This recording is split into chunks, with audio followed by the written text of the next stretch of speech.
नमस्कार, आप देख रहे हैं TTN 24 और मैं श्रुति दुबे। खबर आ रही है संभल से, जहां सीएम योगी आदित्यनाथ के जनहितकारी सामूहिक विवाह कार्यक्रम में 375 जोड़े एक दूजे के हो गए।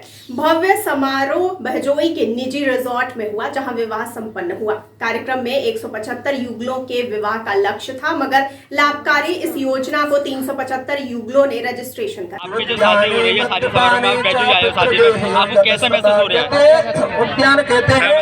सरकार को कैसे देखते हैं? बढ़िया काम कर रही है सरकार। मध्याह्न को उद्यान कहते हैं, रात्रि को। क्या कहेंगे आप?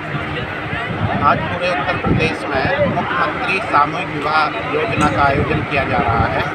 इसके क्रम में संभल में भी इस रिजॉर्ट में मुख्यमंत्री सामूहिक विवाह का आयोजन किया है। जनपद को सामूहिक विवाह के अंतर्गत 175 जोड़ों का लक्ष्य मिला, परंतु हमारे खंड विकास अधिकारियों और जो हमारे नगर पालिका के लोग हैं, उन्होंने ज़्यादा मेहनत की, जिससे आज हमारे यहाँ 375 जोड़ों का मुख्यमंत्री सामूहिक विवाह योजना के अंतर्गत विवाह संपन्न हुआ। इसमें 35 मुस्लिम जोड़े भी शामिल हैं।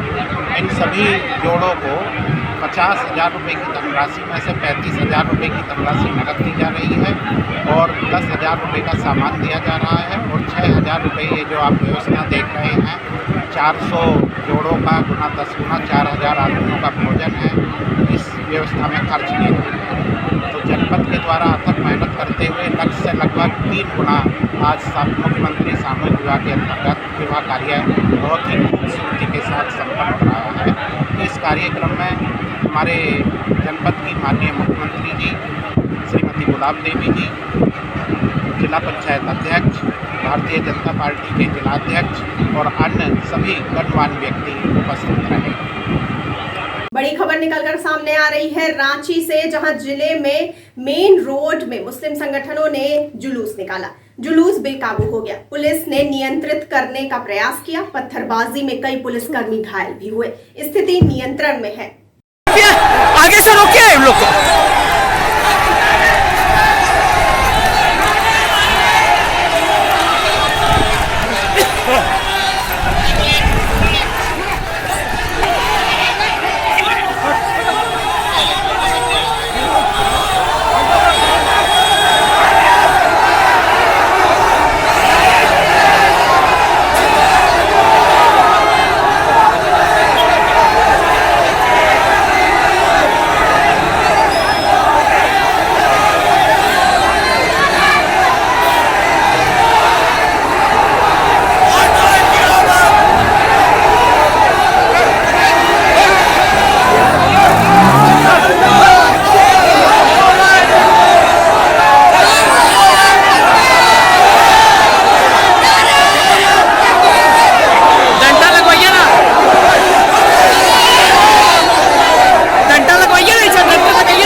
पहले जो आप इंफॉर्मेशन मिली उस हिसाब से क्या देखते हैं?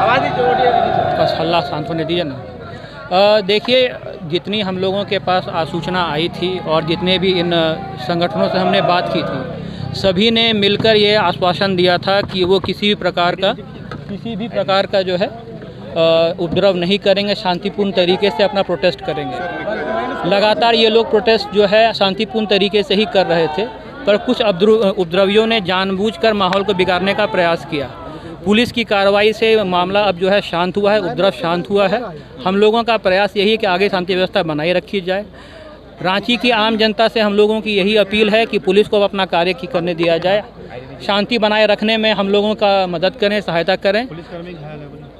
हाँ, जरूर कुछ पुलिसकर्मी घायल हुए हैं, उनका इलाज कराया जा रहा है। सर गोली भी चली है, कुछ लोगों की घायल होने की सूचना है।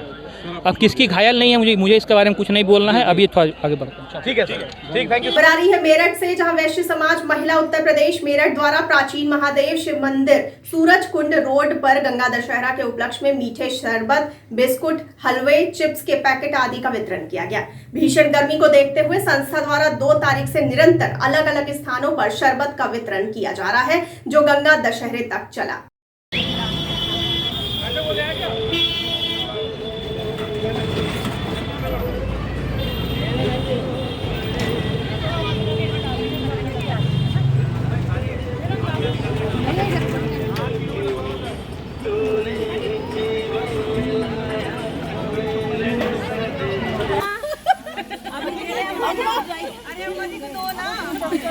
अम्मा जी कोई दो अम्मा को क्या पता वीडियो बन रही है, अम्मा को नहीं पता बढ़ रहा है।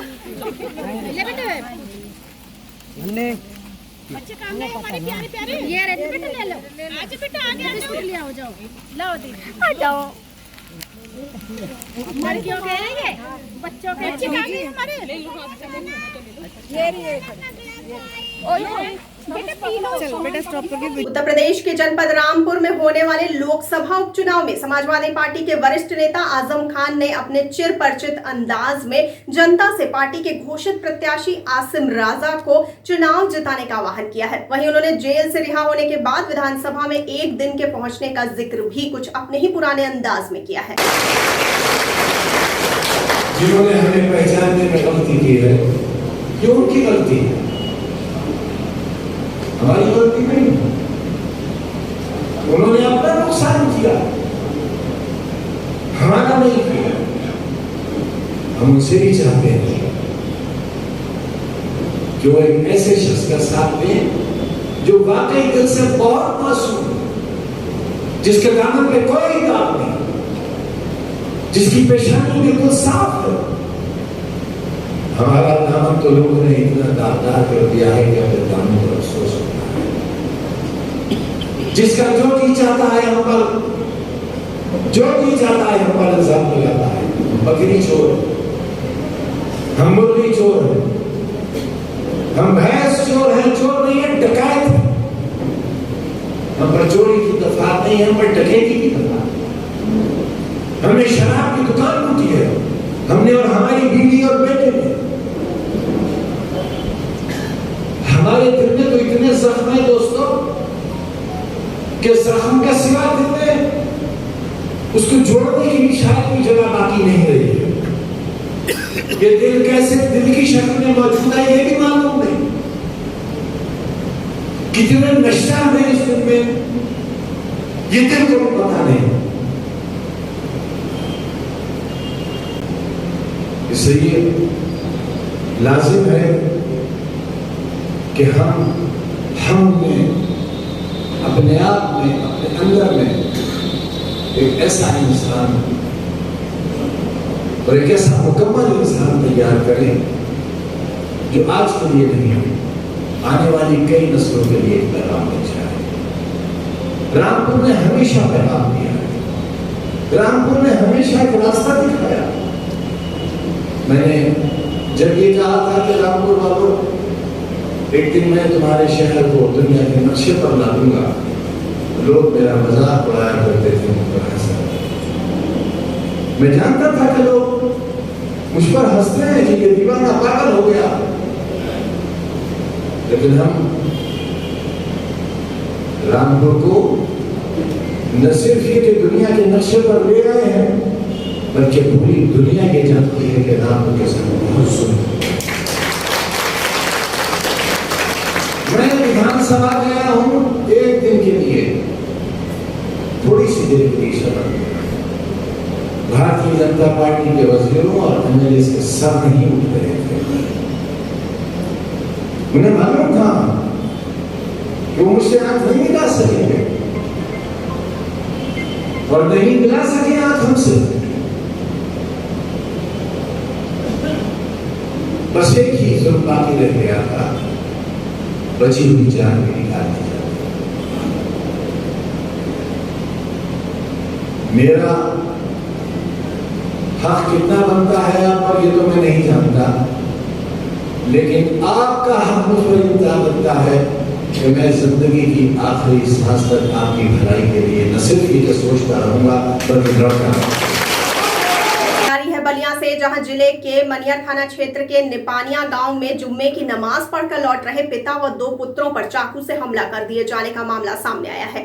इस घटना में पिता व एक पुत्र गंभीर रूप से घायल हो गए। पुलिस ने इस मामले में पीड़ित पक्ष की तहरीर के आधार पर सुसंगत धाराओं में मुकदमा दर्ज कर लिया है व 2 आरोपियों को हिरासत में लेकर पूछताछ कर रही है। क्या नाम पड़ेगा आपका? सर हमारा नाम सोनू अंसारी, ग्राम निपनिया, पोस्ट बहादुरा, थाना मनिया, जिला बलिया। क्या हुआ था? सर हम लोग नमाज पढ़ के, जुम्मे का दिन था, नमाज पढ़ के जब मस्जिद से निकले, मस्जिद से कुछ दूरी पे आए तो गांव में परशुराम बाबा के घर के पास इन्होंने इधर से जा रहे थे। जाने के बाद एक मेरा भाई था, एक हमारे अब्बू जैसे पिताश्री थे, उधर से आ रहे थे तो इन्होंने चाकू निकाल कर लगा मारने। हम बोले, दौड़ कर बोलने लगे कि भाई ऐसा बात है कि सुनो इधर झगड़ा हो गया है। इन्होंने चाकू से मारा और 3 आदमी थे ये लोग, सिराज अंसारी उर्फ बाबर और आरिफ अंसारी था और आजम अंसारी था। इन्होंने हमारे अब्बू और हमारे भाई को चाकू मारा है और जान से मारने का धमकी भी दिया है। क्या कोई पहले से विवाद था क्या? सर पहले से विवाद कोई नहीं था, कुछ पहले झगड़ा हुआ था लेकिन उससे कोई इनका लेना देना नहीं था। जैसे उन लोग के फेवर में है, चाहते हैं हम लोग को मारने के बार बार हमेशा धमकी दे रहे हैं और मार रहे हैं। ऐसे आज ऐसी पोजीशन, हम अपने भाई और बाप को लेकर हॉस्पिटल आए हैं, बहुत परेशान है। इन लोग बार बार धमकी दे रहे हैं मारने के लिए और मार भी दे रहे हैं। आज पुलिस कोई कार्रवाई कर रही है कि? पुलिस कार्रवाई अब देखिए क्या करती है पुलिस का कार्रवाई। अब इसमें अब तो हम मौके पर पुलिस पहुंची थी, वहाँ पे मौके में पहुंची है, 2 लोग भाग गए, एक आदमी को गिरफ्तार कर लिए है चाकू सहित। तो वही लोग हैं जो आपके के समुदाय के दोनों लोग हैं?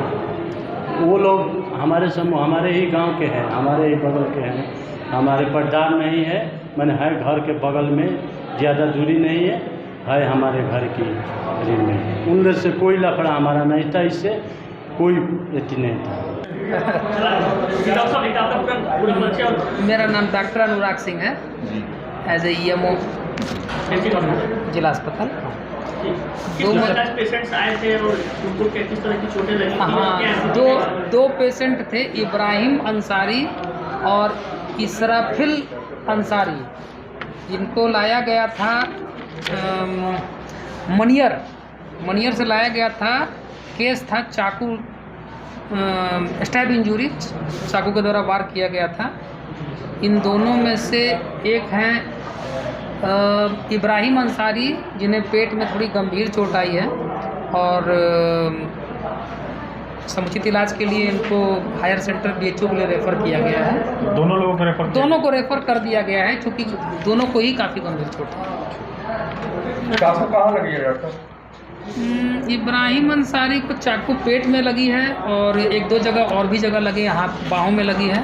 और ये इनके पिता हैं इसराफुल, इनको चाकू पीठ में लगी है, लेकिन घाव गहरा है। दोनों लोग सीरियस हैं?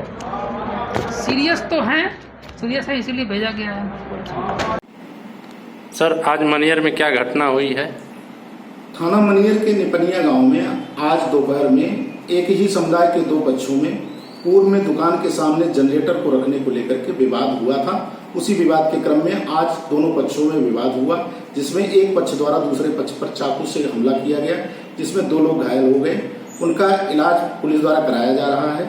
उक्त घटना के संबंध में पुलिस द्वारा तत्परता पूर्वक कार्रवाई करते हुए मौके से ही मुख्य अभियुक्त को गिरफ्तार कर लिया गया था। इस घटना के संबंध में वादी पक्ष की तरफ से पुलिस को तहरीर भी प्राप्त हो गई है। प्राप्त तहरीर के आधार पर सुसंगत धाराओं में अभियोग पंजीकृत किया जा रहा है। तहरीर में दूसरे नामजद व्यक्ति को भी पुलिस ने हिरासत में ले लिया है। इस प्रकार से तहरीर में नामजद 2 अभियुक्तों को हिरासत में लेकर के पुलिस पूछताछ कर रही है। इसमें अग्रिम वैधानिक कार्रवाई प्रचलित है। तो ये थी इस वक्त की बड़ी खबर। आगे खबरों के लिए बने रहिए TTN 24 के साथ। मुझे दीजिए इजाजत, नमस्कार।